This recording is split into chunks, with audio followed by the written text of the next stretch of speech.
Hi Blue class, I hope you've had a wonderful Easter break, eaten lots and lots of chocolate and been enjoying this amazing weather we've been having.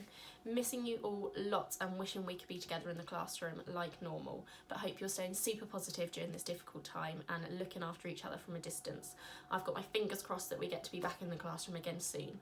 But in the meantime, I've been working on some learning for you to be doing at home for our new topic, which is An Inconvenient Truth, all about global warming, climate change and how we can help to look after our planet.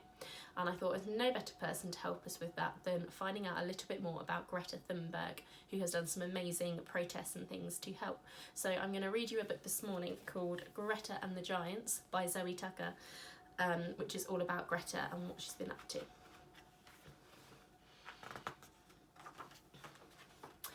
There was once a girl who lived at the heart of a beautiful forest. Her name was Greta.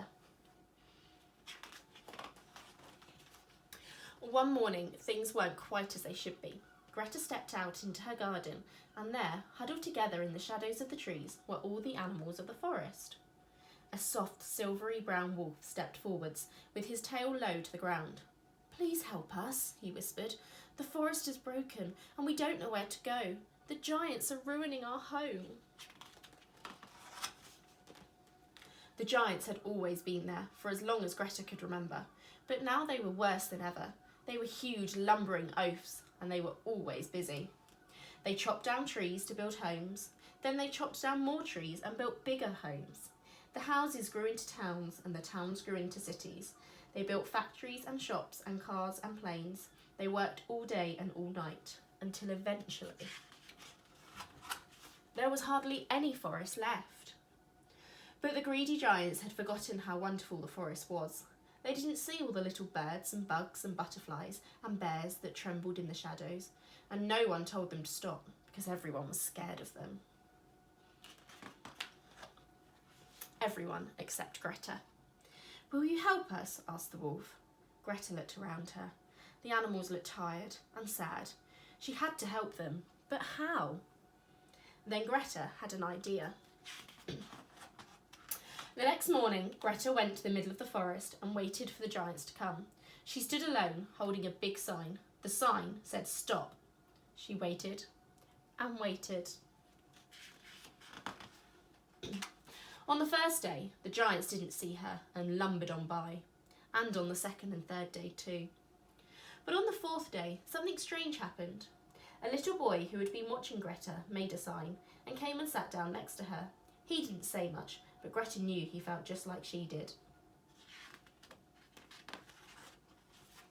Soon, more people and animals saw what they were doing and joined in too.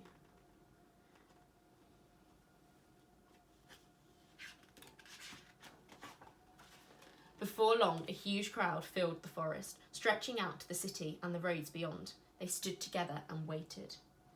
The crowd was so huge that the giants were stopped in their tracks. "Please stop," Greta cried. "Your greedy behaviour is spoiling our home. You've broken the trees and trampled the flowers, and now the bees and birds have flown away. These animals are homeless and our forest is dying." After Greta had spoken, everything went silent.